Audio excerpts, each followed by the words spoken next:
What's up, boys and girls? Welcome back to New Stuff TV, the untechnical tech channel. I'm your host, Antoine Old Stuff Richardson, because today we taking a trip down memory lane. Dude, this was my favorite. I'm just gonna jump right into it because I'm super excited. I've been talking with my boy, Digital Slang, man. Y'all gotta check out his channel. I've been talking to him and he's been telling me, bro, you gotta do a video about the Galaxy Note 4 because you have one. Not too many people just rolling around with this phone, man. I told him I was gonna have it connected. I had it on Sprint. It was a locked network. Sprint ain't even really a thing anymore. Does anybody have Sprint? I don't know, but what I do know is T-Mobile ate Sprint and I can't even really get this phone hooked up again. So I wanted to use it for a few days to maybe a week or whatever, like put a SIM card in it, but it won't take it. So I just decided to fire it up, put my modern apps on it like TikTok and Instagram and stuff like that. As a matter of fact, I don't think that when this phone launched around that time, man, I forgot. I didn't even do my homework when this phone launched. But when it launched, I don't think Instagram was actually a thing yet. Maybe Facebook hadn't bought them yet. They were a thing, but it wasn't the Instagram we know for sure. And TikTok definitely was not around when this phone was launched.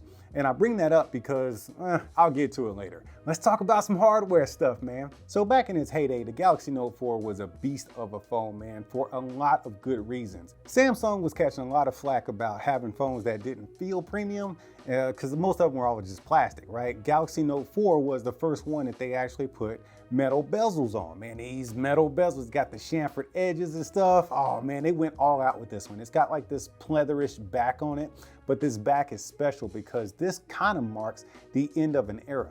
The Galaxy Note 5 had this, but after that, we just didn't have this anymore. And that is the removable back plate, where you can just take off the back and then replace your battery.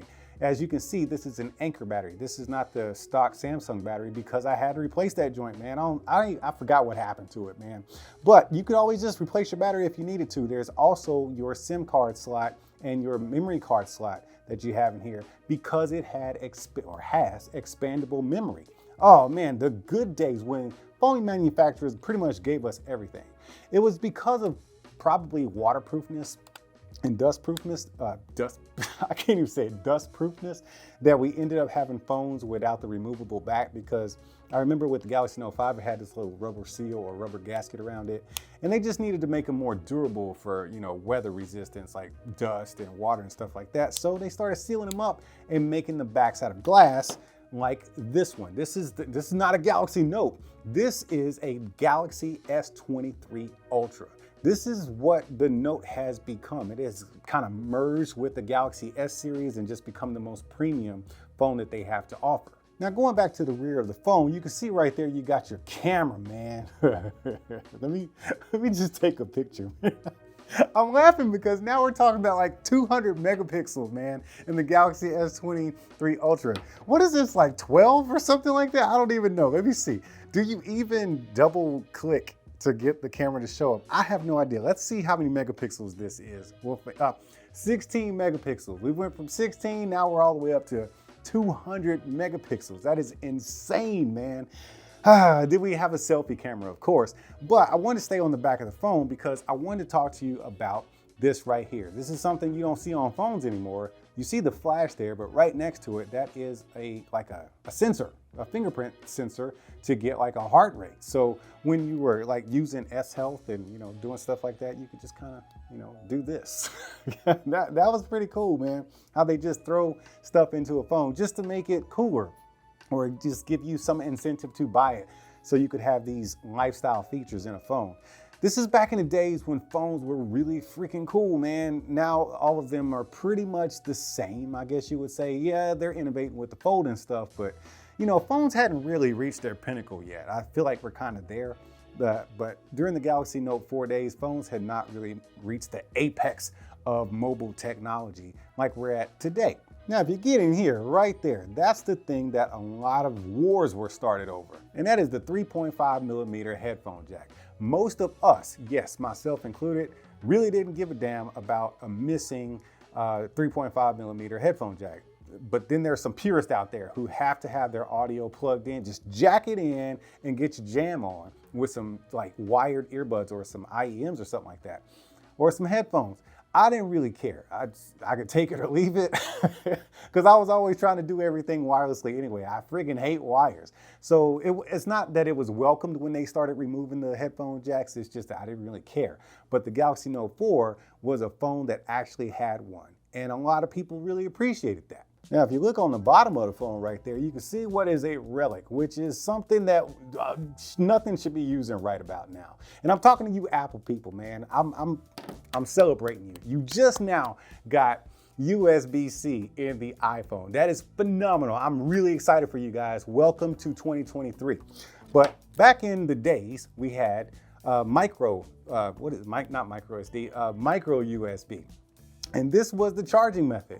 We didn't really have fast charging back then either. I charged this thing up, man, it took a while. Actually, oh damn, the battery is trash, dude. I charged this thing up to like 50, 60% a couple hours ago, downloaded some apps, and now I'm at 15%. This thing, hey, it's an old phone, man. I got an old battery to it too.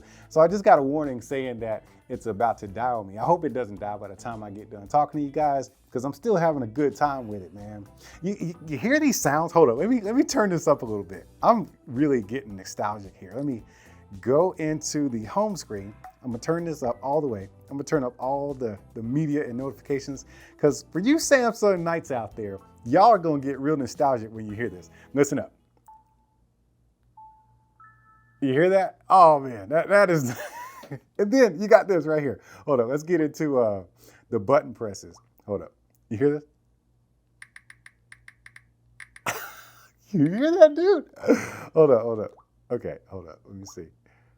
Oh, the water drops. The water drops, man. The Samsung TouchWiz UI. That's what we had. That's what we were dealing with, TouchWiz UI. I didn't mind it. In fact, I liked it because that was Samsung's way of putting extra elements on top of Android to make it more useful and lifestyle friendly, right? Just giving us more of what we didn't even know we wanted or needed. A lot of people can't stand TouchWiz, and even One UI. Some people still don't like what TouchWiz has become, which is One UI, and that's what we're using now in the Galaxy S23 Ultra. But I was always a fan of TouchWiz just because it brought more. Now, in regard to bloatware, this was the days of true, absolute bloatware. There are apps on this phone I can't get rid of, i.e. Sprint apps, and of course a couple of Samsung apps. Bloatware was really a thing back in the Note 4 days. But hey, what do you do, man? It's Android, so you can hide them if you want to, put them in a folder, whatever, man. I didn't have too much complaints about that sound. I love that sound, bro. I love it. So using this phone in 2023 could be a thing if you're not a social media warrior. By that, I mean, TikTok really doesn't work well. It works, it opens up, but it's like, ooh, it's not a good experience, not a very fluid experience, because we just don't have the RAM we need here, I guess. And Instagram works great. Well, before I say that, let me open it up again and flick through a couple of things, okay. Yeah, Instagram works really, really well. It works pretty natural, just like it would on today's phones, right? But once you get into TikTok and stuff like that, things that I didn't know TikTok required that much RAM, but I guess, it does, and it's just kind of glitchy. So it's not a good TikTok experience, but YouTube and all the other social media and content consumption websites, like, your HBO or Max, whatever they call it, Peacock, if you're watching stuff like that on here, it's gonna work just fine. Now, when we get to the overall experience of the Galaxy Note 4, I miss the form factor. I miss the shape. I miss the way the chamfered metal edges feel. I miss the premium of this phone. It's got this rubber backing versus glass, so you didn't really have to get a skin if you didn't want one, and you certainly didn't have to use a case. But I will say, don't drop this phone, because I did drop it once. And the screen is very fragile. We don't have, the Gorilla Glass up to date on the Galaxy Note 4. So you can't be dropping it, but it was a phone that you could go caseless with. It had some elements of durability on the outsides and stuff like that. And it had some elements of premium on the back, and as well as the chamfered edges with this metal framing and the buttons, the clickability of it. Speaking of buttons, that is the home button right there, and it also doubles as your fingerprint scanner that you kind of had to rub a little bit, and then you have your multiple apps button, or not multiple apps, but most recent apps button, and then your back button. That was back in the day. when physical buttons were a thing. Like, yeah, I kind of missed the physical home button. Does anybody else miss the physical home button? I really like, and I have well adapted to swipes, but there was something about just touching that button, that tactile experience when you needed to get into your phone and do your dirty business. Now this right here, this is what makes it a Note, okay? That, my friend, is the S Pen, the almighty S Pen. That's what's up, man. This one doesn't have the, it doesn't have that. It just kind of slid out, has some ridges on it. It's got a little button, but I noticed it does not work with my Galaxy S23 Ultra. I don't know what they've done to the screen, but it just won't work with it. Man, it just reminded me of some really good times. I kind of like these ribbed edges, like it's ribbed for my pleasure. Pause. Seriously, man, this thing is straight up ribbed and it just feels good in the hand.